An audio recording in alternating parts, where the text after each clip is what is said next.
पे बैठा बेचारा, क्या बात है, मुझे 5 लाख रुपए की जरूरत है, दे दोगे थोड़े से? अरे भाई अभी तो तू देख ले, मैं कहाँ दुल्हा बना बैठा हूं, तू मुझसे 5 लाख रुपए की याचना करता है। कोई दुल्हा बना, आप उसके पास, अरे भाई सुनो सुनो सुनो, क्या हो गया? मुझे बुखार आ रहा है बहुत तेज। अरे तो भाई दवाई ले ले, मैं दुल्हा हूं, मुझे क्यों छेड़ रहा है? ठाकुर जी तो हमारे रोज दुल्हा बनते हैं। जाओ राधा वल्लभ लाल, श्री राधा वल्लभ जी रोज दूल्हा बनते, रोज सेहरा पहन के बैठते हैं। रोज मंदिर में जाओगे, राधा वल्लभ जी के मंदिर में लिखा होगा आज ब्याह हुला है, ठाकुर जी का आज ब्याह हो रहा है। और आप क्या कह रहे हो?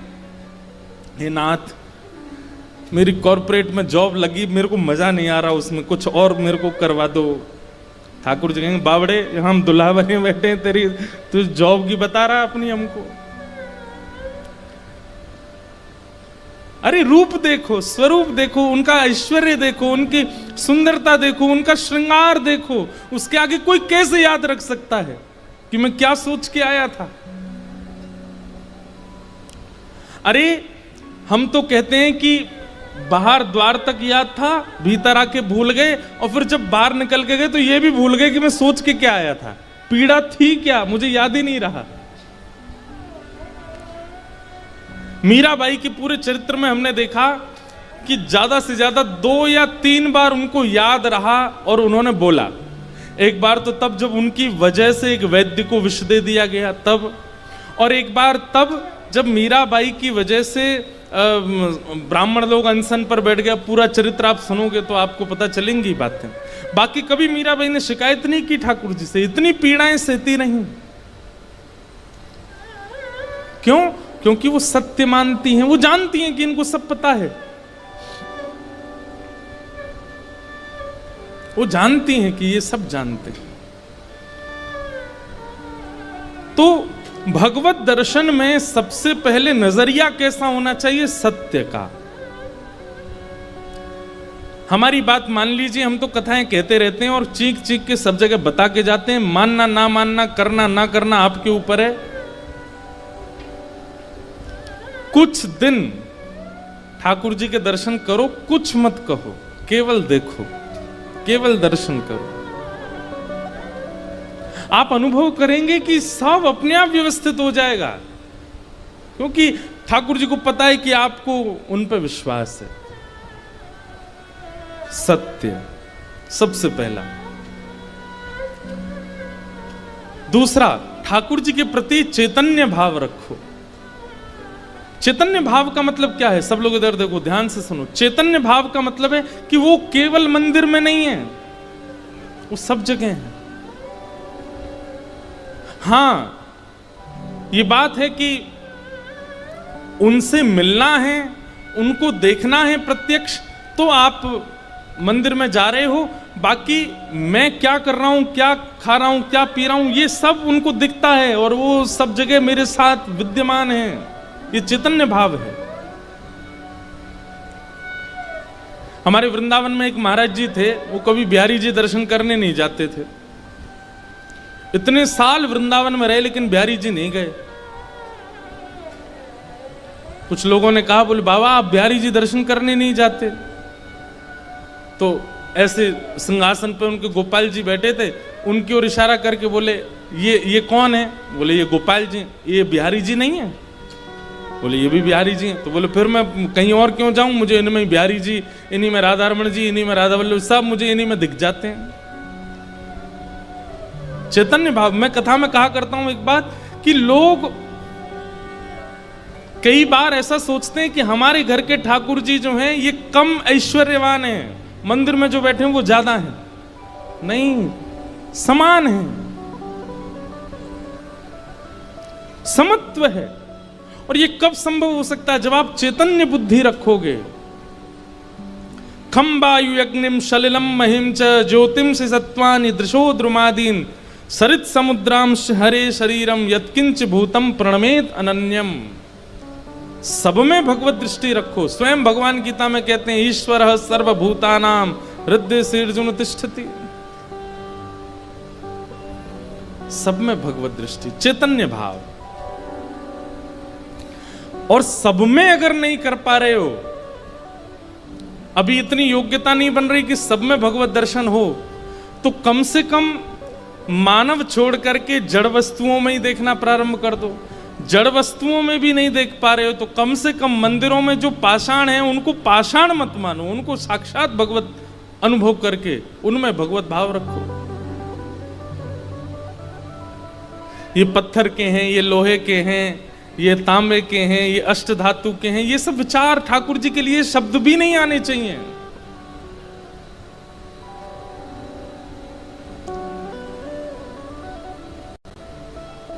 हमारा संबोधन कोई इस प्रकार नहीं करता, देखो वो मांस का टुकड़ा घूम रहा है, तुम मिलके आए उससे।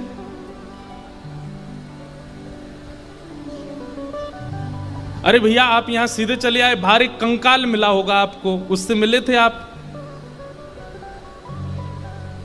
बाहर एक कंकाल खड़ा है, वो सब लोगों को कथा में जाने का मार्ग बता रहा है, उससे मिले? आप कहोगे कंकाल नहीं है महाराज जी, एक आदमी खड़ा है। क्यों? उसमें कंकाल नहीं है तो सही, लेकिन हम उसको मानव ही मानते हैं, हम उसको जीवित ही मानते हैं, उसको उसके नाम से ही जानते हैं।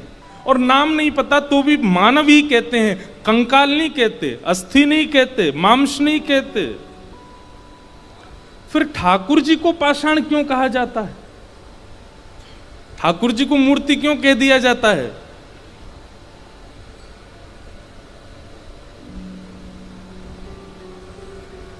ये चैतन्य बुद्धि नहीं है इसलिए कहा जाता है।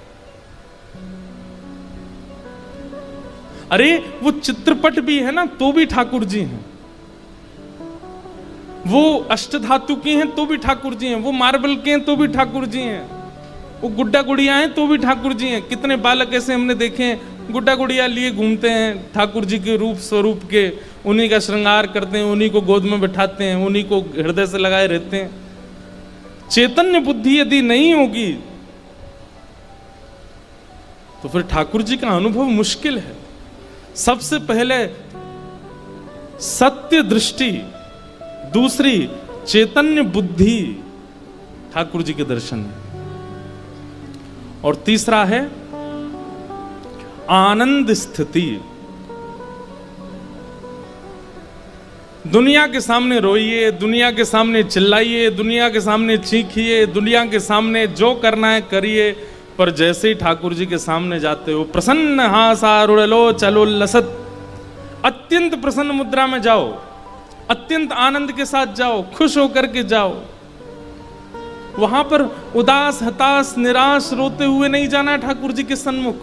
भले ही ठाकुर जी के बिना रो लीजिए, ठाकुर जी के बिना कुछ भी स्थिति में रह लीजिए, लेकिन भगवत सन्निधि में तो प्रसन्नता, आनंद। सच्चिदानंद रूपाय विश्वोत्पत्त्यादि हेतवे, जो विश्व की उत्पत्ति करते हैं, पालन करते हैं, संहार करते हैं, तापत्रय विनाशाय श्री कृष्णाय वयं नुमः। ऐसे श्री कृष्ण को हम बारंबार प्रणाम करते हैं, नमन करते हैं, वंदन करते हैं। तो ये तीन बातें याद रखिएगा।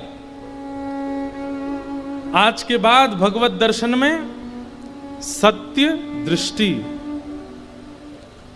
चैतन्य बुद्धि और आनंद स्थिति, इन तीन में ही भगवत दर्शन करना। हम जिससे बहुत प्रेम करते हैं ना, वो कई बार सामने आ जाता है तो हम भले ही पीड़ा में होते हैं, लेकिन उसको कैसा बताते हैं, नहीं हम बिल्कुल ठीक हैं, हम बिल्कुल आनंद में, कोई दिक्कत नहीं है। किसी प्रकार, जैसे मां,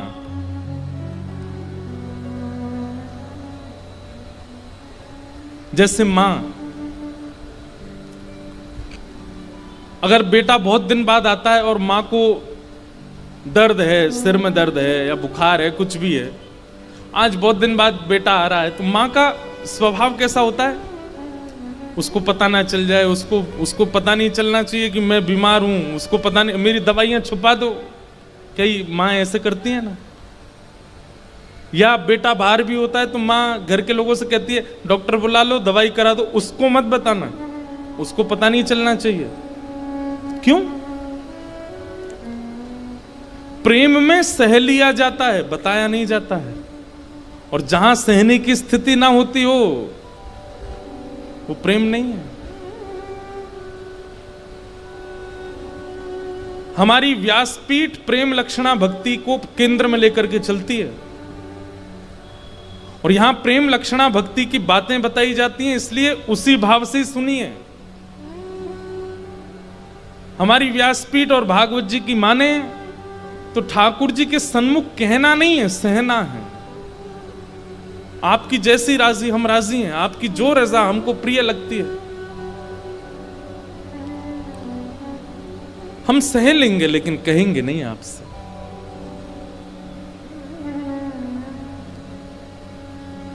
और एक होता है सह लेना और कहना नहीं, पर अपने एक्सप्रेशन से सामने वाले को पूर्ण रूप में पता करवा देना कि ये पीड़ा में है, ये भी गलत है। कई लोग ऐसे होते हैं, वो आपको बोलेंगे नहीं कि आपसे परेशान है, पर हरकतें ऐसी करेंगे कि आपको पता चल जाएगा कि आप परेशान हो। भोजन कर लो, मन नहीं है, चाय पी लो, इच्छा नहीं है, कुछ ठंडा पियोगे, नहीं गला बैठा है। बोल नहीं रहे कि आपसे परेशान है, लेकिन अच्छा थोड़ा घूमने चलोगे, मन नहीं है। सो लो थोड़ी देर, बोले नींद नहीं है। पानी पियोगे, प्यास नहीं है मुझको। कुछ कहोगे, नहीं कुछ नहीं, बस। अब देखो इसमें ये स्थिति क्या है कि बोल नहीं रहे कि परेशान है, लेकिन अपना व्यवहार ऐसा कर दिया है कि उसको पता चल ही जाएगा कि वो परेशान है। कई लोग ऐसा भी कर सकते हैं ठाकुर जी के सन्मुख जाकर के, बोल नहीं रहे, इंद्रेश जी मना करके गए थे बोलना नहीं है, कष्ट कितना है। पर मंदिर में जाके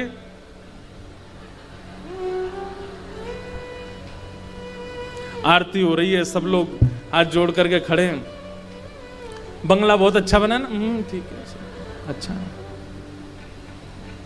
वृंदावन परिक्रमा चलो, चल रिक्शा में चलूंगा, पैदल नहीं। ठाकुर जी कहेंगे हमेशा तो पैदल जाता, आज रिक्शे में क्यों? अब ये हरकतों से आप बता रहे हो कि आप परेशान नहीं।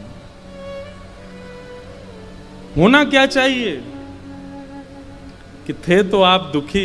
ये प्रेम की एक सर्वोत्कृष्ट स्थिति है कि आप थे तो बहुत पीड़ा में, लेकिन जब सन्मुख गए, ऐसे आनंद में गए, ऐसे नाचते हुए गए, ऐसे उत्साह में गए, ठाकुर जी को पता ही नहीं चला कि आप परेशान हो। उस समय ठाकुर जी सोचने पर विवश हो जाएंगे कि मैं जानता हूं कि इसकी स्थिति क्या है। पर ये कितनी प्रसन्न मुद्रा में खड़ा है, कैसे नाच रहा है, कीर्तन सुन रहा है, कथाएं सुन रहा है, परिक्रमा लगा रहा है, दंडवत प्रणाम कर रहा है। कल रात्रि भोजन नहीं किया इसने, आज सुबह नाश्ता नहीं मिला इसको, अभी रहने की व्यवस्था नहीं हुई है, वापस जाने के लिए किराया नहीं है इसके पास, लेकिन उत्साह देखो। ये उत्साह आवश्यक होता है। एक बालक अभी मुझे मिला नासिक में, मुझे तो बहुत अनुभव, मैं जो कथा में सुनाता हूं ना बातें, ये सब मुझे पता चलती हैं, तो मैं कहता हूं। एक बालक मिला अभी, वो बोला महाराज जी मैं गांव से कुछ रुपए थे मेरे पास, तो मैं पंढरपुर दर्शन करने चला गया। मैंने कहा फिर? बोले पंढरपुर दर्शन करने के लिए गए तो कुछ ऐसी योजना बनी कि उसका धन जो था वो पंढरपुर तक पहुंचते पहुंचते खत्म हो गया सारा। अब उस पर इतने भी नहीं है कि वो मंदिर में चढ़ा सके, इतने भी नहीं है कि वहां कुछ खा सके, इतना भी नहीं है कि वापस घर आ सके। बोले महाराज जी 50 रुपए बचे थे बस मेरे पास। तो बोले मैं तो बस इस विश्वास से गया था पंडरीनाथ सब मंगल करेंगे। बोले बिल्कुल चिंता नहीं थी, बिल्कुल टेंशन नहीं थी मन में, वापस कैसे जाऊंगा, क्या होगा। सोचा सब पंडरीनाथ भगवान आनंद कर देंगे, मुझे तो एक बार झलक दिख जाए। बोले लेकिन आप कथा में कहते हैं कि ठाकुर जी को जब पता चल जाए कि ये इसके पांव में लगी है तो रास्ता और दुर्गम बना देते हैं। ले अब चल के दिखा, एक तो तेरे पांव में लगी, ऊपर से गड्ढा और कर दिए रास्ता में। बोले मैंने कि फिर क्या हुआ? बोले महाराज जी मैं लाइन में खड़ा था दर्शन की, तो जैसे मंदिर में प्रवेश करने लगा इतने में एक व्यक्ति आया, आकर के बोला वो दुकान दिख रही है? बोला हाँ वो मेरी दुकान है, वहां छोटे छोटे पंडरीनाथ भगवान हैं, विठल भगवान है। आज सुबह से मेरी कमाई नहीं हुई है, बोनी नहीं हुई है, आप एक ले लो। अब बोले महाराज जी उस समय मन में ऐसा आवे कि स्वयं पंडरीनाथ कह रहे हैं कि मुझे ले चल, और मुझ पर पैसा ही नहीं उनको देने का। और वो आदमी हाथ पकड़ के बोले मेरी सुबह से बोनी नहीं हुई है, एक ले जाओ ना आप। अब मैं उसको बोल रहा हूं कि भाई मेरे पास व्यवस्था नहीं है, मेरे पास घर वापस लौटने तक का भी धन नहीं है, मैं ठाकुर जी कैसे लूंगा? वो कह रहा है वो हम देख लेंगे, आप पे जितना हो उतना दे दो, लेकिन ठाकुर जी ले जाओ। मैंने कहा मैं दर्शन करके आता हूं फिर देखता हूं। बोले दर्शन करने गया तो दर्शन करके मैंने कहा हे पांडुरंगा मैं घर चला जाऊं यही बहुत बड़ी बात है, बाहर आपने एक व्यक्ति खड़ा कर दिया अपने स्वरूप के लिए, कैसे उसको क्या दूंगा, मेरे पास है ही नहीं। बोले महाराज जी हम मंदिर से निकल करके छुपके जा रहे थे, निकलने का प्रयास कर रहे थे वहां से कि वो देख ना ले। बोले मैं छुपके निकल गया, दूसरी गली में पहुंच गया तो वो सामने से आ गया, ये तुम कहां भागे जा रहे हो? तुम कह के गए थे ठाकुर जी लोगे, चलो मेरी दुकान पे। मैंने उसको कहा भाई तू मेरी जेब देख ले, मेरे पास कुछ नहीं है। तो बोला कितना है तुम्हारे पास? बोले 50 रुपया बचा है बस, लेकिन मेरे घर वापस जाने का भी किराया नहीं है मेरे पास। बोले वो सब हो जाएगा, आप मुझे 50 रुपए दो, ले जाओ ठाकुर जी। कहां ठाकुर जी 400-500 रुपए के स्वरूप आता होगा। बोले 50 रुपए के पीछे पड़ गए, बोले दो ले जाओ। बोले मुझ में भी लोभ आ गया, मैंने कि 25 में ही दे दो जब 50 में दे रहे हो तो 25 में ही दे दो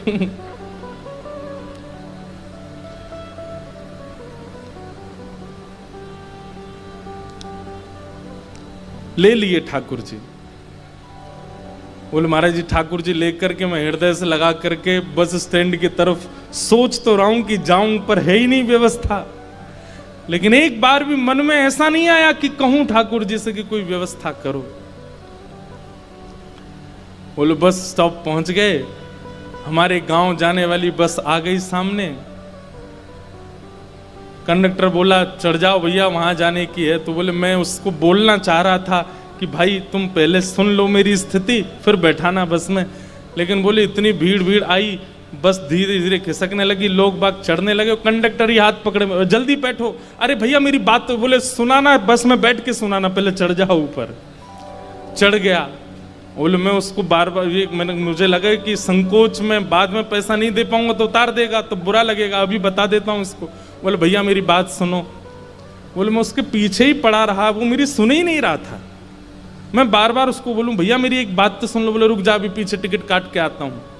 बोले पीछे चला गया, कहीं बैठ गया, फिर पीछे जाके किसी से बात करने लगा। मैंने भैया मेरी बात तो सुनो, मुझे आपको एक बात बतानी है। बोले इतने में तो आधा रास्ता पार हो गया। वो बोलता है कि अभी एक जगह बस रुकेगी चाय पीने, वहां बताना मुझे। वो बोले ना वो मुझसे पैसे मांग रहा है ना मेरी सुन रहा है। बोले वहां मैं उतर गया तो उसका पेट खराब हो गया, वो वॉशरूम में ही बैठा रहा बहुत देर। तो बोले वहां से निकल के आया, बस चलने का समय फिर बैठ गया। मैंने उसको फिर कहा भैया आप मेरी बात सुन लीजिए, बाद में आप मुझे नाराज। बोले फिर पता नहीं क्या कारण बन गया, कभी कहीं चला जाए कभी कहीं। बोले मेरी सुनी ही नहीं, मुझसे बोला चुपचाप बैठे रहो मैं बात करूंगा बाद में। बोले जब मेरा घर 5 मिनट की दूरी पर रह गया तब आया मेरे पास।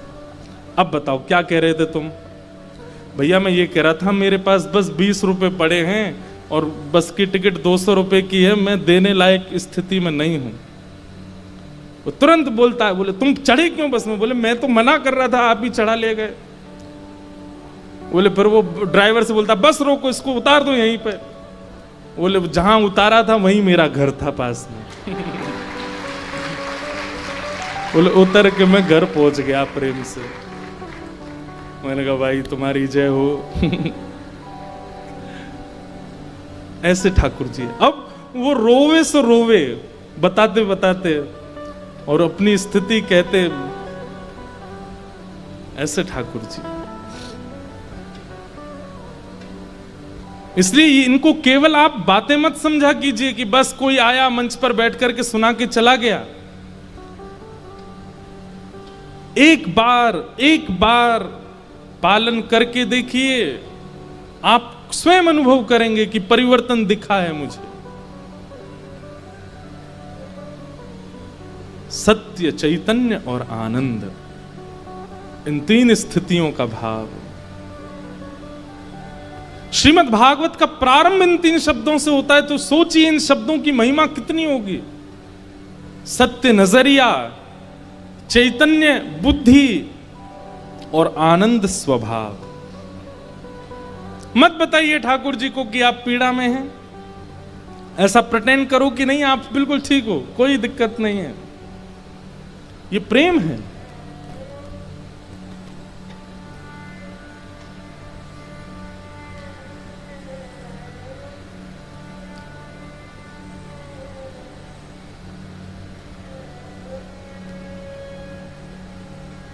न कोई शिकायत नहीं कोई अर्जी, कर लो करा लो प्रभु जो है तेरी मर्जी। सुख दो या गम जो भी प्रेम से सहूंगा, जहां ले चलोगे वहीं मैं चलूंगा।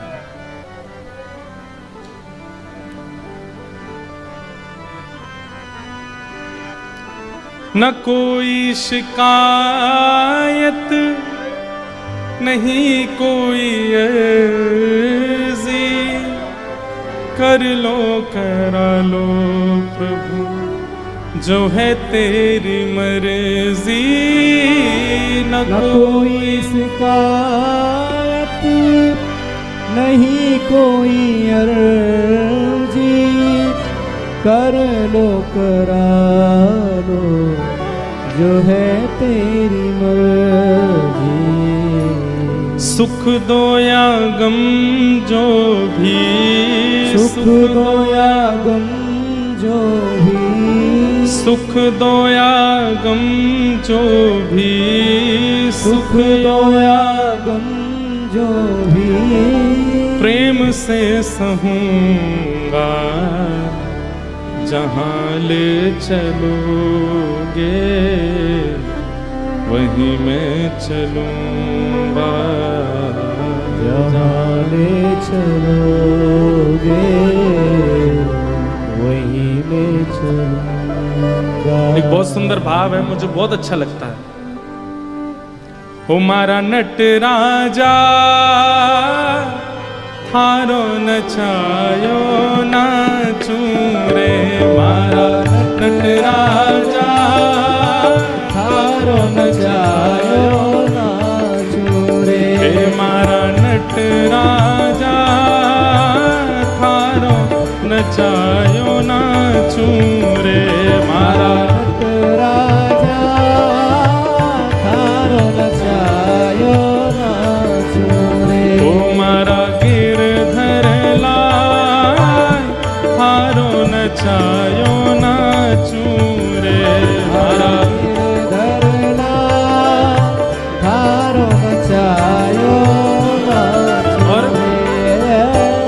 जा रंगरा कपड़ा पहरावे वैसो ही स्वांग बनाऊं। जा कपड़ा पहरावे वैसो ही स्वांग बनाऊं। जा रंगरा कपड़ा पहरावे तैसो ही स्वांग बनाऊं। जा रंगरा कपड़ा पहरावे तैसो ही स्वांग बनाऊं। और जैसो बोल बुलावे मुख सो, जैसो बोल बुलावे मुख सो, जैसो बोल बुलावे मुख सो, जैसो बोल बुलावे मुख सो। मैं वैसी ही बात सुन नाम मारा गिरधर लाल थारो नचायो नाचू रे मारा गिरधर लाल थारो नचायो नाचू रे राधा रमण लाला थारो नचायो नाचू रे राधा करताल बजा के गाओ श्री राधा रमण लाल की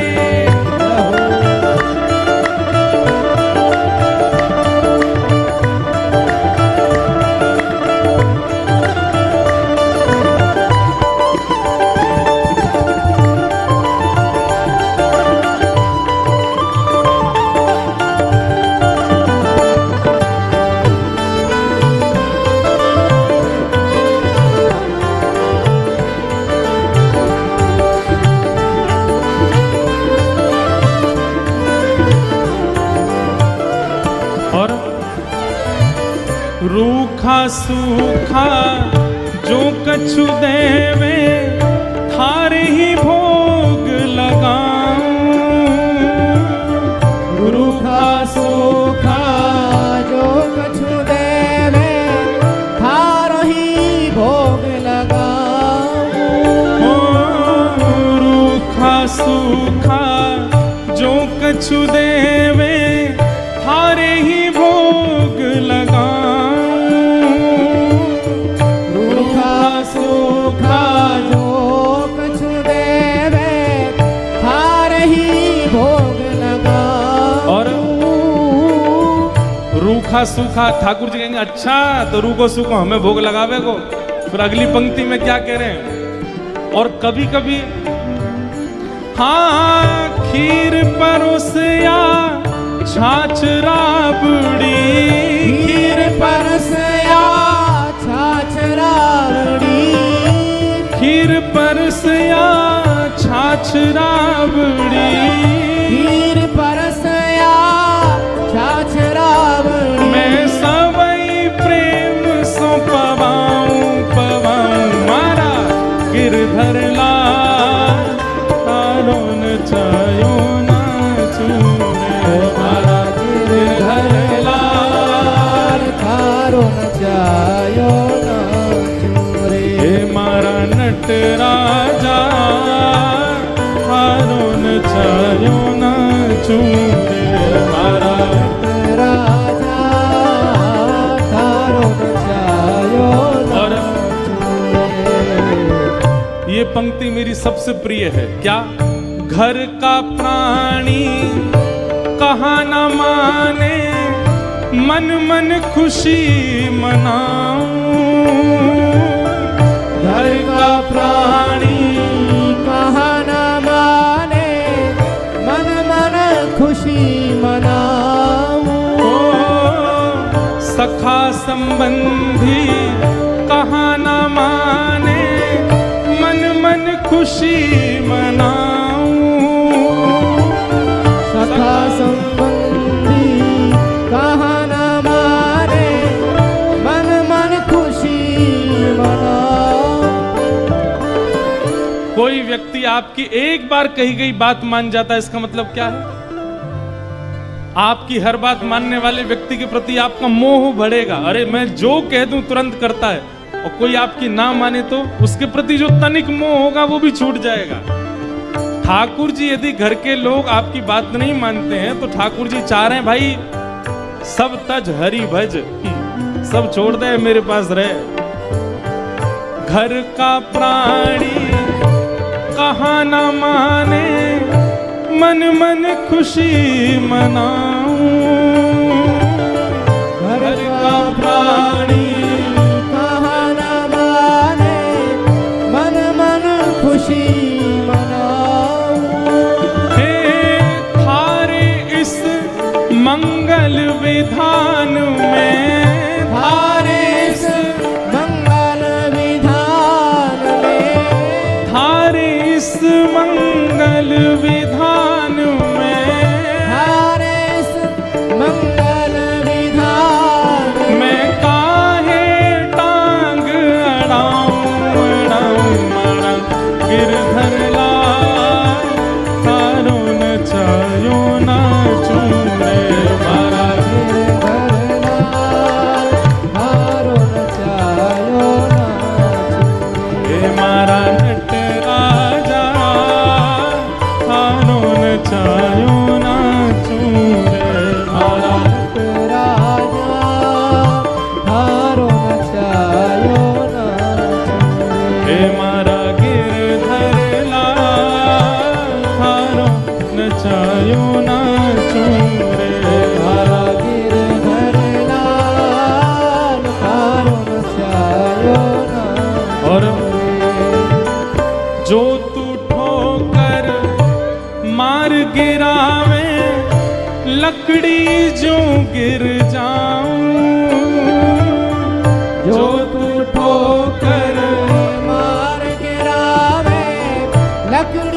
वैसे हमें पता है कि ये सब भाव आप गा रहे हो, मानने वाले नहीं हो इनमें से एक भी।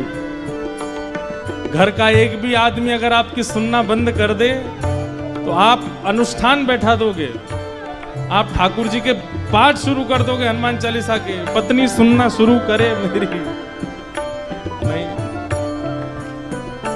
ठोकर लग जाएगी तो ठाकुर जी से शिकायत करोगे, नाथ क्यों इतनी ठोकरें लगती हैं मुझको। यहाँ गा रहे हो, ये आप सब लोग हमारे प्रति कृतज्ञता ज्ञापन कर रहे हो, पर इसको इम्प्लीमेंट करने वाले कोई भी नहीं है, मैं जानता हूं अच्छे से, लेकिन फिर भी गाइए। क्योंकि कभी कभी झूठ झूठ कहे तो सांची सांची होए, कभी झूठ झूठ बोलते बोलते बोलते वो सच भी हो जाता है। प्रसिद्ध कथा ना, शेर आया, एक आदमी रोज चिल्लाता था, गांव के लोग बचाने आते, मैं तो मजाक कर रहा था। 3 बार उसने मजाक किया, चौथी बार सच में ही शेर आ गया। तो क्या पता हम रोज कहें राधा रमन आ गए, राधा रमन आ गए, राधा रमन आ गए, 3-4 बार तो मजाक जैसा हो जाए, लेकिन क्या पता 5वीं बार सच में आ ही जाए। तो इसलिए भले ही आप करने वाले नहीं हो, लेकिन फिर भी गाओ। क्यों? 0.1% क्या पता असर हो जाए आप पर। हाँ, जो तू ठोकर मार गिरावे, लकड़ी जो गिर जाऊं, जो तू ठोकर मार गिरावे, लकड़ी जो गिर जाऊं, जो तू माथे ऊपर बिठावे, जो तू माथे ऊपर बिठावे, जो तू माथे ऊपर बिठावे, जो तू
गिरधर लाल थारो न चालना छोरे।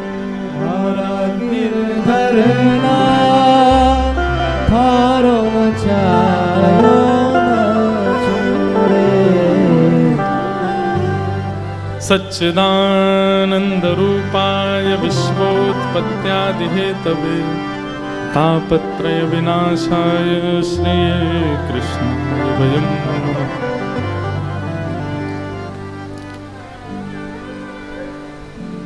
अठासी 80,000 सौनकादि ऋषि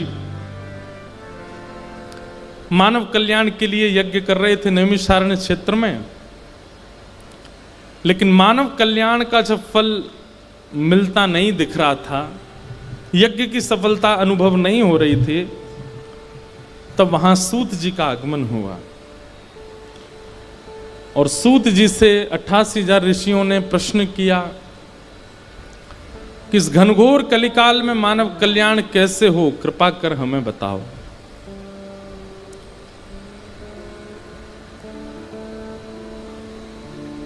तब सूत जी महाराज यहां कहना प्रारंभ करते हैं।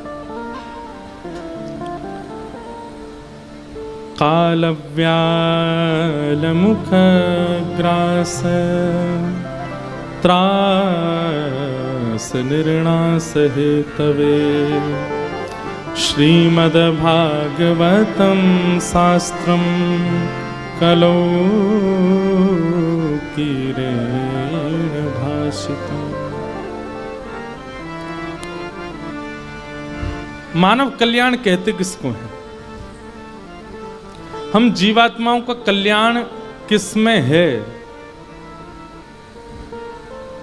ये प्रश्न यदि मंच से किया गया तो अनेक लोग इसके पृथक पृथक उत्तर देंगे, और क्योंकि आप कथा में बैठे हो इसलिए आप सबसे पहला उत्तर यही दोगे, ठाकुर जी की प्राप्ति यही हमारा कल्याण है। अगर आपको पता है कि ठाकुर जी की प्राप्ति आपका कल्याण का साधन है, तो आप में से प्रयास कितने लोग कर रहे हैं? कोई भी नहीं। तो ये तो वही बात हो गई कि कभी कई लोग होते हैं बड़ा चढ़ा के बोलते हैं, तो वो बड़ा चढ़ा के बोलने वाली बात हो जाएगी अगर आप ऐसा कहते हो तो। लॉजिकल बात पर आते हैं कि मानव कल्याण कहते किसको है? मानव कल्याण है क्या? अपने उद्देश्य की पहचान, स्व की पहचान कि मैं आया क्यों हूं धरा धरती पर, मेरा आगमन क्यों हुआ इस संसार में।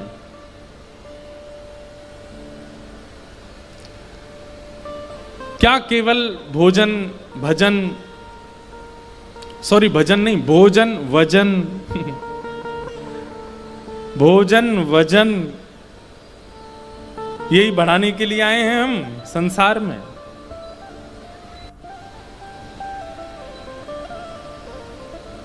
अपने उद्देश्य को पहचानना यही कल्याण है। जिस दिन आप पहचान गए कि मेरा आगमन, मेरा जन्म लेना वो इस कारण से है, उसी दिन आपका कल्याण होना प्रारंभ हो जाएगा।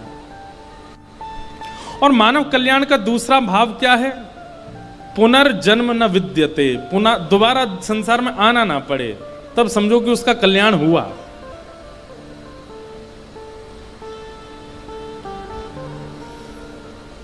आप कहोगे महाराज जी ना तो कोई बताने बैठा ना कोई पूछने बैठा है कि हम जा रहे हैं कि वापस आ रहे हैं।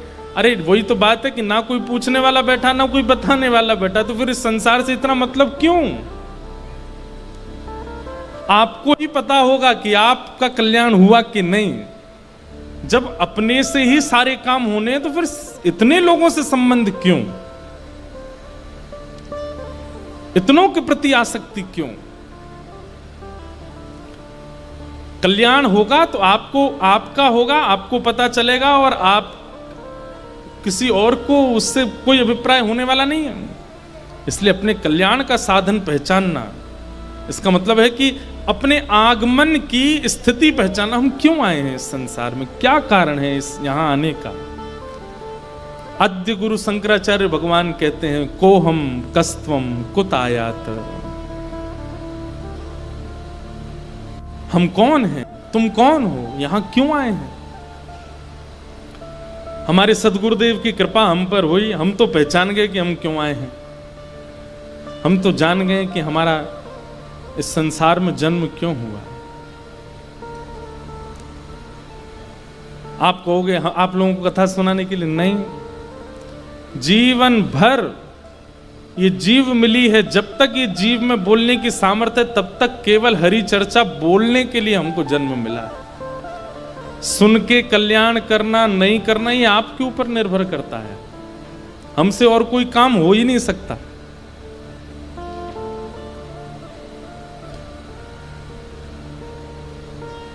एक बात बोलें, सब लोग बहुत ध्यान से सुनिएगा।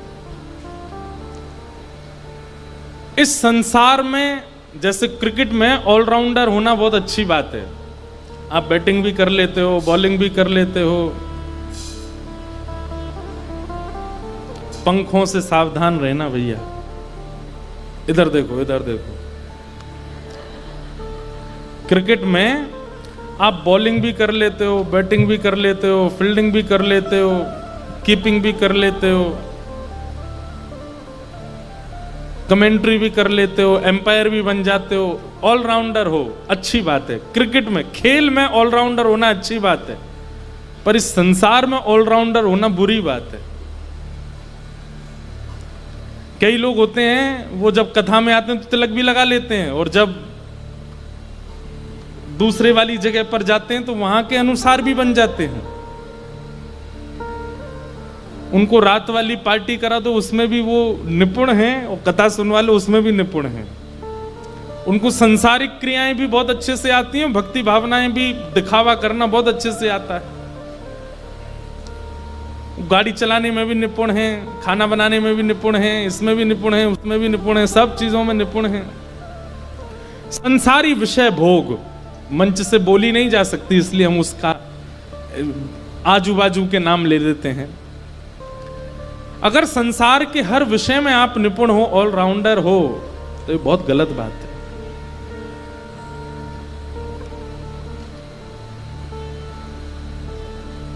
कोई ऐसी चीज तो हो जिसमें ये आप कह सको कि ये मुझे नहीं आता, ये मुझसे नहीं हो सकता।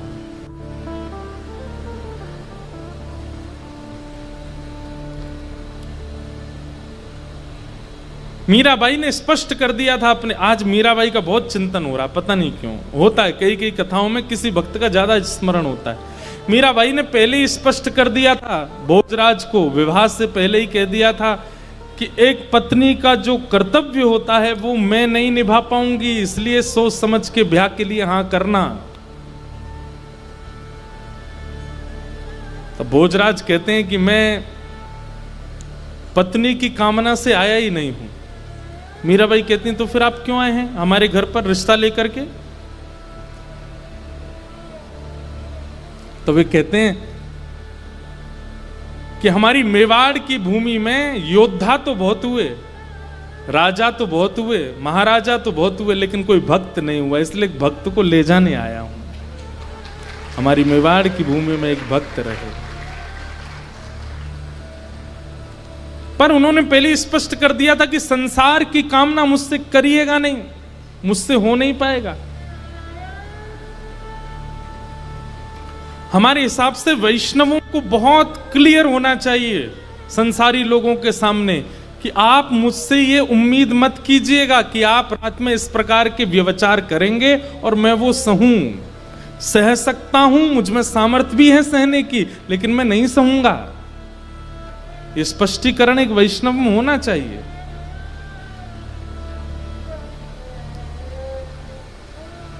संसार में रहते हैं तो ये सब होता है, होता होगा, पर मैं उसको एक्सेप्ट नहीं कर सकता।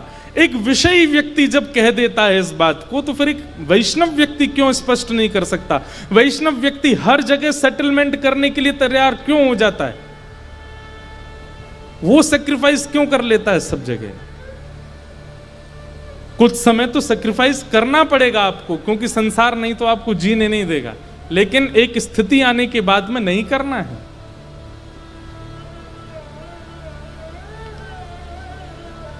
हम और किसी लायक रहे ही नहीं, एक ही काम है हमारा। हम तो एक बार कहते हैं कथा में, सबसे ज्यादा संसार में फंसते कौन है पता है? पुनर्जन्म सबसे ज्यादा किन लोगों का होता है? जो भक्ति भी करते हैं और विषय भी भोगते हैं, दोनों तरफ पैर लगा रखे हैं। 7 दिन कथा हो रही है तो आचरण शुद्ध है, लेकिन कथा विश्राम होते ही अब तो कथा हो गई। 9 दिन की नवरात्रि चल रही है तो आचरण शुद्ध है। दशहरा आते ही तो अब तो खुली छूट है महाराज। मैं कहाँ था अभी, कहीं कथा थी, हाँ चंडीगढ़ में कथा थी नवरात्रि के समय। तो दशहरा के दिन शायद पूरी हुई थी, पता नहीं, मुझे याद नहीं, पर मुझे खबर क्या सुनाई दी कि 10वीं के दिन, जिस दिन नवरात्रि पूरी हुई उसके अगले दिन किसी मांस की शॉप का इतना विक्रय हुआ सामान कि सुबह खुलने के 3 घंटे के भीतर भीतर तो सब बिक गया, बचा ही नहीं। मैंने कि भाई राक्षस रहते हैं संसार में।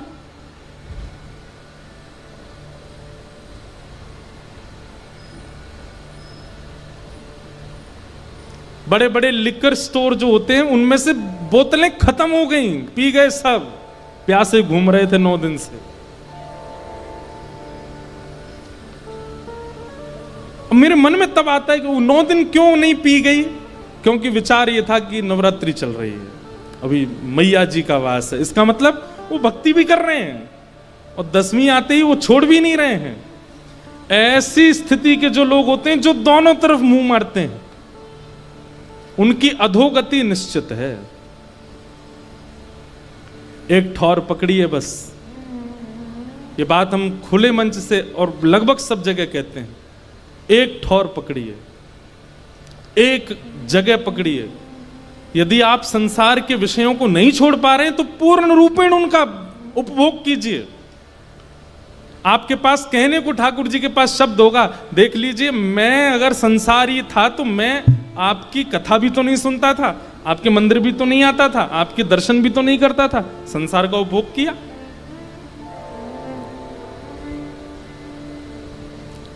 लेकिन कथा भी सुननी है, मंदिर भी जाना है, तिलक भी लगाना है और फिर वो सब भी करना है, ये उचित नहीं है। 2 घोड़े पर पैर रख के सवारी करने वाले गिर जाते हैं।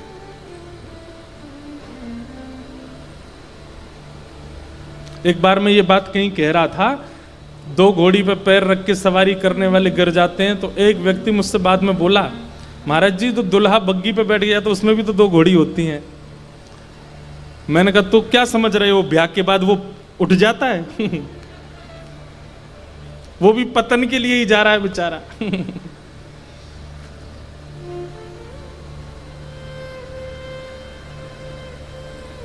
एक के रहिए। यदि आप भक्ति मार्ग में आपको शांति मिलती है तो अब प्रयास कीजिए कि पूर्ण रूपेण आइए इस मार्ग में, पूर्ण रूपेण सर्वस्व दीजिए इस मार्ग को। और यदि आपको लगता है कि आप विषय भोग नहीं छोड़ पा रहे हैं तो फिर यहां त्याग कीजिए, वहां चले जाइए, पूरे चले जाओ, मुड़ना भी, देखना भी नहीं कभी वृंदावन की ओर। एक बात बोलें, यदि आप इस बात का निश्चय कर लोगे ना कि नहीं मुझे संसार नहीं छूट रहा, ठीक है, आज मैं निश्चय करता हूं कि कल से ना कथा सुनूंगा, ना मंदिर जाऊंगा, ना दर्शन करूंगा, और उसके बाद जो आपके अंदर अगर थोड़ी भी भक्ति होगी तो व्याकुलता होगी ना कि वृंदावन के लिए मैंने त्याग कर दिया, मैंने कथाओं के लिए त्याग कर दिया। उसके बाद जब आप इस मार्ग में आओगे तो हो सकता है पूरे आ जाओ, फिर इसका त्याग ना करो।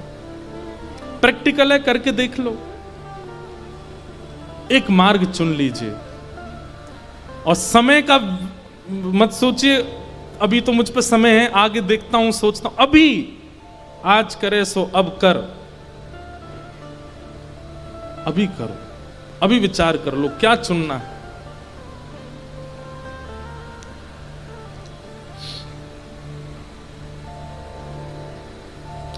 कि कालव्यालमुखग्रास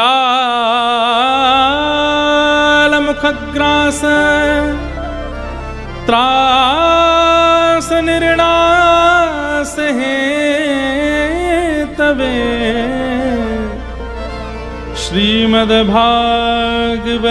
शास्त्रम् कलौकीरेण भाषितम्। मानव कल्याण यदि आप चाहते हैं, अपना कल्याण यदि चाहते हैं, तो श्री भागवत जी का आश्रय लीजिए। भागवत जी से यही प्रश्न रख करके रोज कथा सुनिए कि मेरा कल्याण कैसे होगा। भागवत जी आपको साधन बताएंगे। किसी का कल्याण ज्ञान मार्ग से है, किसी का कल्याण वैराग्य मार्ग से, किसी का कल्याण भक्ति मार्ग से, किसी का कल्याण प्रेम लक्षणा भक्ति मार्ग से है, और किसी का कल्याण संसार के भोग विलास से ही है। यह भी बात है। कई लोगों को ठाकुर जी ने दुनिया में भेजा ही इसीलिए कि ये भोग भोगें, इनके लिए और कुछ नहीं है। क्यों? क्योंकि वे भोग भोगेंगे तो उनको देख करके कई और लोग भी तो भोग की तरफ भागेंगे। माया अपना काम कैसे करेगी? फिर संसार कैसे चलेगा अगर भोग भोगने वाले ही नहीं बचेंगे तो? इसलिए कुछ लोग वो भी चाहिए। भाई सब पांडव थोड़ी हो सकते हैं, कुछ कौरव भी तो बनाए जाते हैं जो कृष्ण को देखते हैं, कृष्ण को पूजते हैं, कृष्ण से मिलते हैं, कृष्ण को छूते हैं, फिर भी कौरव ही रहते हैं। संसार में दोनों चीजें चाहिए। भोजन की थाली में मिठाई है तो नमकीन भी तो है, तभी तो भोजन है। तो कई लोगों का कल्याण भोग से ही है। कल्याण मतलब उनको भेजा ही इसीलिए कि वो भोग भोगे। पर हमारी एक बात सत्य मान लीजिएगा, ये कैसे पता चले कि हम भोग भोगने आए हैं कि भक्ति मार्ग के लिए आए हैं?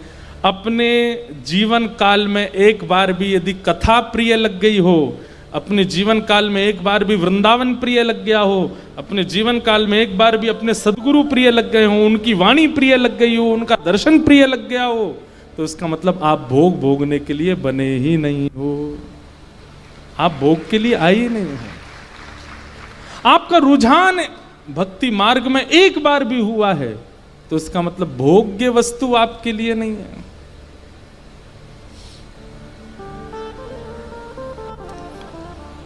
भागवत जी का आश्रय लो। सौनकादि ऋषियों ने सूत जी महाराज से प्रश्न किया। सूत जी ने कहा भागवत जी में सामर्थ्य है मानव कल्याण करने की। तो प्रश्न किया कि कैसे भागवत जी कल्याण करती हैं, कृपा करके बताओ। तो कहते हैं एक बार की बात है, भक्ति महारानी के दो पुत्र ज्ञान और वैराग्य दोनों वृद्ध हो गए। क्योंकि भक्ति तो सब करते हैं पर ज्ञान और वैराग्य का आश्रय कोई नहीं लेता, इसलिए ज्ञान वैराग्य वृद्ध हो गए। तब वृद्ध हुए ज्ञान वैराग्य को पुनः युवा करने की प्रेरणा से नारद जी महाराज बद्रीनाथ गए। और बद्रीनाथ में जाकर के सनक सनंदन सनातन सनत कुमार भगवान के प्रथम अवतार, उनसे पूछा कि ज्ञान और वैराग्य युवा कैसे होंगे, कृपा करके बताओ। बहुत ध्यान से सुनिएगा। व्यक्ति कुमार्ग पर क्यों चलता है? क्योंकि ज्ञान का भाव है। छोटे बच्चों को 500 रुपए अगर आपने दिए तो वो मुंह में लेके फाड़ देगा। क्यों? अज्ञानी है। ठाकुर जी योग्यता सबको देते हैं, शक्तियां सबको देते हैं, इंद्रियां सबको देते हैं, पर हम अबोध बालक की तरह उन शक्तियों का, उन इंद्रियों का दुरुपयोग कर देते हैं। समझ में आ रही है बात? 12-13 महीने के बालक को आप 500 रुपए दो, क्या करेगा? मुंह में ले लेगा, खा जाएगा, फाड़ देगा, चितड़े कर देगा उसके। लेकिन वही 500 रुपए का नोट आप 12 साल के बच्चे को दो, या तो जेब में रख लेगा, गुल्लक में रख देगा, या मां को दे देगा, संभाल लेगा। ये कैसे परिवर्तन हो गया? ये जब 13 महीने का तब तो फाड़ दिया था इसने। अरे भाई उसमें अब ज्ञान आ गया, अब वो बोधवान हो गया। बहुत ध्यान से सुनिए सब लोग। 18 वर्ष की उम्र में इंद्रियां शक्तिमान हुई थीं, तो हमने क्या किया? भोगों को भोगा। ठाकुर जी बोले अभी अबोध है, अभी भोग रहा है। लेकिन 48 साल की उम्र में भी वही भोग रहे हैं। ठाकुर जी कहते हैं अब तो भाई इसमें ज्ञान आ जाना चाहिए, अब क्यों नहीं आया? 12 साल का बालक यदि 500 रुपए को चबाने लग जाए तो आप उसको डांटेंगे, फटकारेंगे, आप उस पर दंडित करेंगे। भाई तू बालक थोड़ी है अब। ऐसे ही ठाकुर जी जब देखते हैं कि 18 से ऊपर आयु जा रही है, 17 से ऊपर आयु जा रही है, अब ये बालक नहीं है, अब ये बोधवान होना चाहिए, इसको पता होना चाहिए कि भाई इंद्रियों में शक्ति केवल भोग भोगने के लिए नहीं आई है। इस संसार में हर वस्तु केवल खाने पीने और भोगने के लिए नहीं है। और तब भी अगर हम नहीं समझ पाते हैं तो ठाकुर जी हमको अबोध मान करके, और फिर 12 साल के बच्चे पे अबोध मान के हंसा नहीं जाता, उस पर क्रोध करके दंड दिया जाता है। ठीक वैसे ही जब 28-29 की उम्र में ठाकुर जी देखते हैं अब भी नहीं संभल रहा है, तो फिर ठाकुर जी दंड रूप में उसको खुद से दूर कर देते हैं और भोगों में फेंक देते हैं।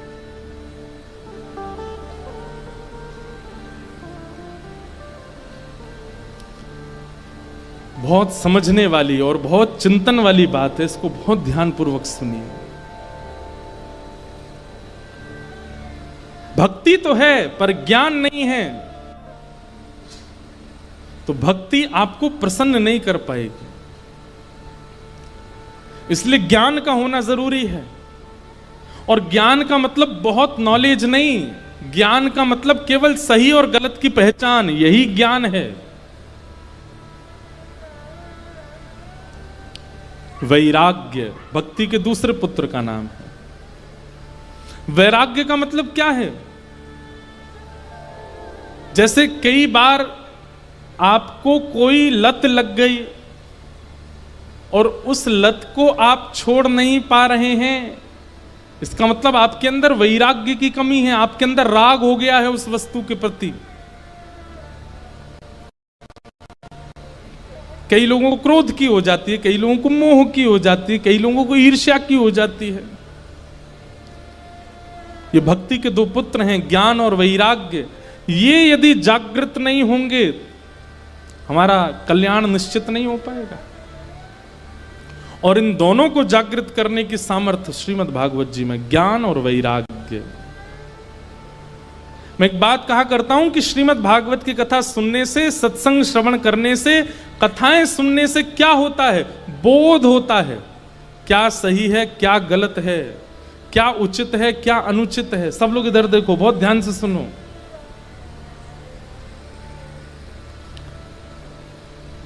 कई लोगों को मैं ऐसे जानता हूं, कथाएं तो बहुत सुनते हैं, पर अभी तक उनकी बोध दृष्टि जागृत नहीं हो पा रही है।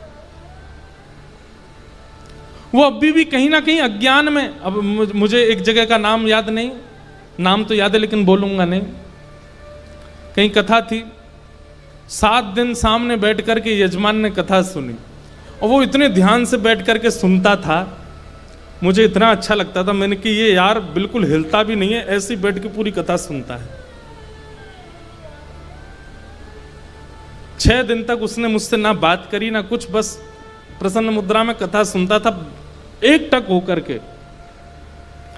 मुझे लगा था कि 7वें दिन जाने से पहले मैं एक बार उसको हृदय से लगा के जाऊंगा, भाई तूने इतने ध्यान से कथा सुनी। 7वें दिन उसी का ही किसी के द्वारा संपर्क आया कि मुझे महाराज जी से मिलना। मैंने कहा मुझे भी मिलना, बुलाओ उसको। मैंने बढ़िया पटका, मिठाई का डिब्बा आदि सब निकाल के रखे, उसको दूंगा। बड़े अच्छे से कथा